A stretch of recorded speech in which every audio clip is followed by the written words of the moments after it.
Hello and welcome to the sideboard here at the StarCityGames.com Open Series in Las Vegas. I'm Nick Miller alongside someone you all probably remember, coverage coordinator of Days Old, Glenn Jones. How you doing? I'm good. How are you, man? Good. It's a took pleasure. My seat, but I mean, it's a pleasure to interview you, the master of this format. Deck checking, deck checking, of course. Less so Legacy, although I try. I do. It is one of my favorite formats, and I play it a lot. And you have Legacy, not deck checking. You have brought a spicy number that you've been talking about on Twitter, Facebook, and had to get you in here after had you on camera. Used to be called, or is called, Young Frankenstein. Yep. That Todd did a deck tech, I'm assuming with you. Todd, I don't even know if he played this in an event, actually. I remember I saw Todd had played it in a Legacy DE on Moto when I was going through the deck list, as I am wont to do. And I saw it, and I immediately fell in love with the very original incarnation, because I was like, this just seems sweet. I love hybrid combo decks. Young Pyromancer's a cool card. And I actually started playing it. Todd only played it, I think, like once or twice, maybe like 3 times. I played it for like 2 weeks, to the point where I had people like correcting articles to be like, no, that's not Todd's deck, that's Glenn's deck. Totally Todd's deck. I just played it a bunch because it was sweet. And so credit to Todd. And credit to Jesse Snyder, our director, on the great name Young Frankenstein. I just remember reading the articles about it, and I was like, yeah. So what we've got going on here is a semi-Reanimator, just super grindy value creature deck as well. You've got your Entomb package and Exhume, or Reanimate, to get your fatties, Grave Titan, Elish Norn, and out of the board Iona. But the part that I like about this deck, and that you big fan of, was Bloodghast, along with Young Pyromancer and all the interactions with the tokens, Cabal Therapy, you know.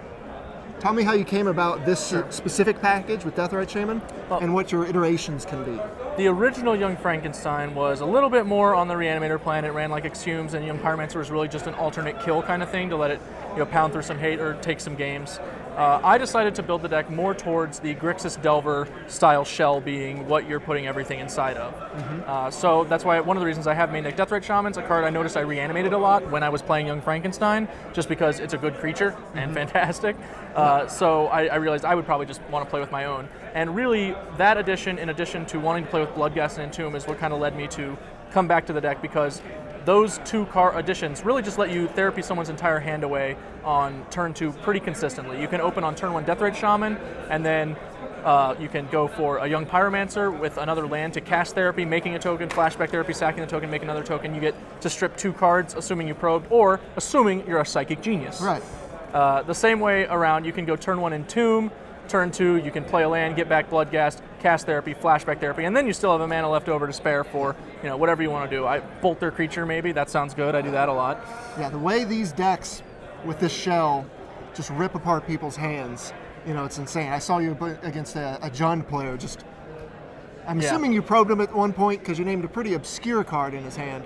Oh yes, Erratic Explosion yes. is that one, yeah. I may or may not have seen that card previously. Although, to be fair, he had shown me Draco in the first game, so I would have been able to make that read. Right. That's just within my range. Yes. Stone Cold Master, Soul Read. I actually therapied Draco in the previous game, so... and yeah, like... The one of the nice things is you can strip apart someone's hand really quick, but when you do that, you need to kill them. Like, this is Legacy. Eventually, they're going to draw a Ponder or a Brainstorm or a Tarmogoyf or a True Gnosis or Stoneforge Mystic. All these cards that are capable of just one-shot killing you or killing you over like 3 turns pretty quickly. And when somebody's hand has been completely stripped of all the good cards, what better to do than put a gigantic fatty into play? The fatties I picked was actually kind of tough, and I turned to Twitter. I crowdsourced my fatty selection. I knew I wanted Elish Norn because Elish Norn is game over against a lot of decks in Legacy. Similarly, you can say the same about Iona, but I think that it's game over against a significantly narrower range. Right. Many of the more popular combo decks can actually beat an Elish Norn, or sorry, an Iona. For example, Sneak and Show can readily defeat an Iona, and it's probably the most popular combo deck. Right. Elves, 100% dead to Elish Norn, so I don't need an Iona to beat Elves. Yeah, you on camera earlier against Elves. Yeah. This. Yeah. That's it. Sorry. Game over. So I wanted a creature that was good against a lot of the fair decks and would be good against the combo decks, because I don't have the Iona in the main, so I need something that's good against combo. And when I crowdsourced it to Twitter, someone, I don't remember their Twitter handle, sorry, came up with the idea of Grave Titan which I know Reanimator decks have played previously as a card. And one of the things that goes a little underestimated is that Grave Titan is the fastest Reanimator target clock in Legacy. Right. It is the fastest it will kill them unchecked in 2 swings, which you can say about virtually no other card that can be targeted legally with the card Reanimate. I'm talking to you, Emrakul and Blightsteel Colossus. Yeah, that's what you told me, and what really keyed it in on that card. I'm like, well, yeah. Yeah. Just on its own, straight up kills them. You can just make a turn 2 Grave Titan a lot of the time with Entomb Reanimate, and then they're dead on turn 4, which against combo decks, like turn 4 is when you really want to be threatening to kill them, or just following with another volley of disruption to keep them from getting you. Which this deck can definitely do. Yeah. And not only can you cast Dread Return in this deck, but you can also flash it back with all the tokens you're making for all of the value. Yeah, Dread Return, I feel like some people talked about it a while ago when we first had the Young Pyromancer Reanimator deck, but it didn't really catch any any popularity at that point. But adding Bloodghast really makes it a lot easier. There's a big difference between 2 and 3 tokens, and you can do some tricks as well with being able to get an additional creature when people aren't expecting it. Yep. And the Dread Return, you don't use it all that often, but when you do, you're really glad you have it because it lets Entomb turn into a Reanimator target and a Reanimator spell. Which is a pretty big deal when you have 2 Entombs and maybe you don't want to necessarily get a Therapy or Bloodghast, or you've already gotten those cards. Yeah, one of those tricky situations came up against the Jund player when he had a Liliana trying to get rid of your True Name, which is in the sideboard. But you had the fetch land in place, so you could get Bloodghast back after sacrificing it when he destroyed it. Then with the Liliana effect, you were able to sacrifice it again. If your opponents are casting Liliana the Veil, if you've just got a card shop full of people casting the card Liliana the Veil, this deck is fantastic. That card is rancid. I saw it +1 against me like maybe twice because it just does nothing. Like they risk dying a lot of the time if they do it. Your Young Pyromancer defends himself very naturally. Bloodghast, obviously, a great weapon against Liliana. Yeah, it's just, you don't want to go there. Some considerations for the main deck that got cut kind of at the last minute. I debated adding a Lingering Souls to Entomb 4 to also be able to kind of help out the Dread Return, and also just maybe you need 2 blockers at a random moment. I never wanted to do it, so I cut it. Never, ever, ever. And then Faithless Looting, which was actually surprising because it was better than expected when I drew it naturally. But the reason I wanted it in my deck was that if I'm flooding, I can Entomb for it, pitch some lands, maybe draw some spells, maybe pitch some Reanimator targets, reanimate them. But likewise, I just never Entombed for it. It was only good when I naturally drew it, so I cut it for that reason.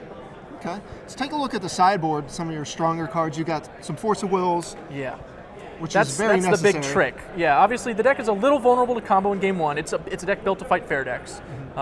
So I just decided to go a little soft against them in game 1, and then go real hard for the sideboard.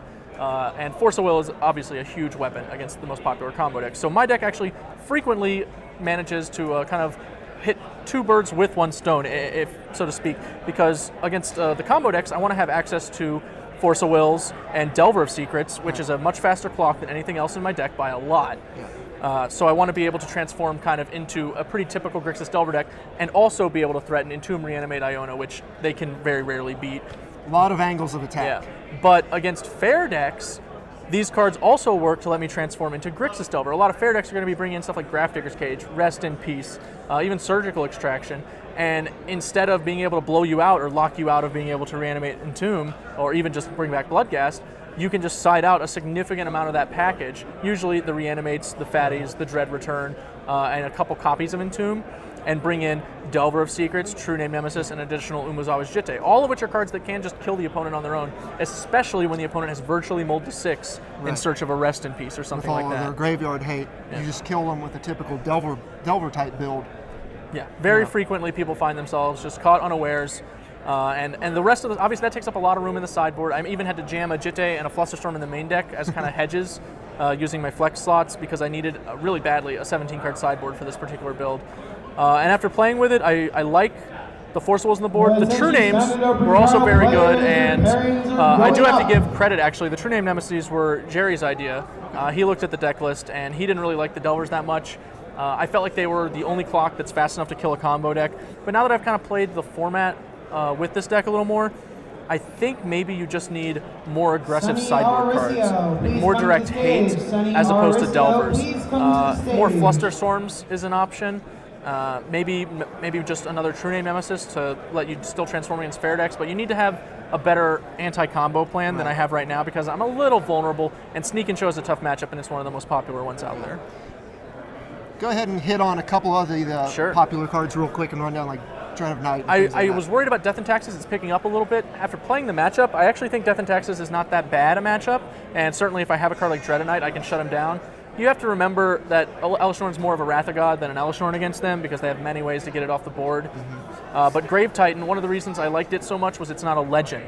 So they can't Karakas it back to your hand. If they swords it, you still get to keep the tokens, which are actually something against them. So it's a great card against Death and Taxes. They can actually struggle to beat it a lot. So, and the Jittes also kind of let me hedge. I decided to run 2 Jitte instead of 2 Dread of Night and 1 Jitte because I felt like it would be comparable, but I'd get more options in other matchups.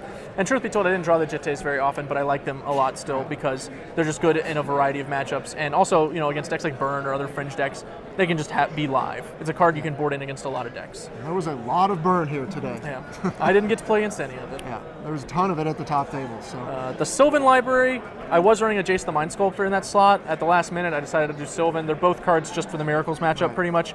But the exception is Sylvan I can actually bring in against some decks like Jund. Whereas Jace, I can't really afford to do that because of the presence of Wasteland.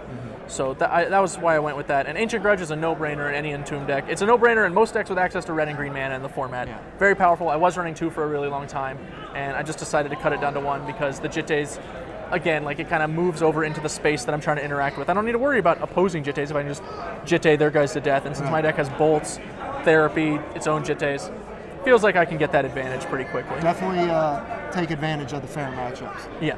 Well, moving forward, is there anything you would switch, or would you like to continue working on this deck? Or Yeah, the deck was a lot of fun. In fact, my primary criticism of my tournament is definitely I need to get better at playing it. It's a very complicated deck. You'll notice if you look over the deck, virtually everything in the deck costs 1 mana. There's like the 4 Young Pyromancers, and then everything else is either 1 mana or designed to be gotten back from the graveyard for 1 or less mana. So you have a lot of options every turn. Your Brainstorms and Ponders can really change what you might do depending on what they reveal, and that's super important to keep in mind. It's not always correct to start the turn with your Brainstorm or Ponder, but it can frequently be correct because you might be like, well, I can strip away all of his cards this turn. That might be good, and then you're like, oh wait, I could have just put a Grave Titan into play. That's probably better.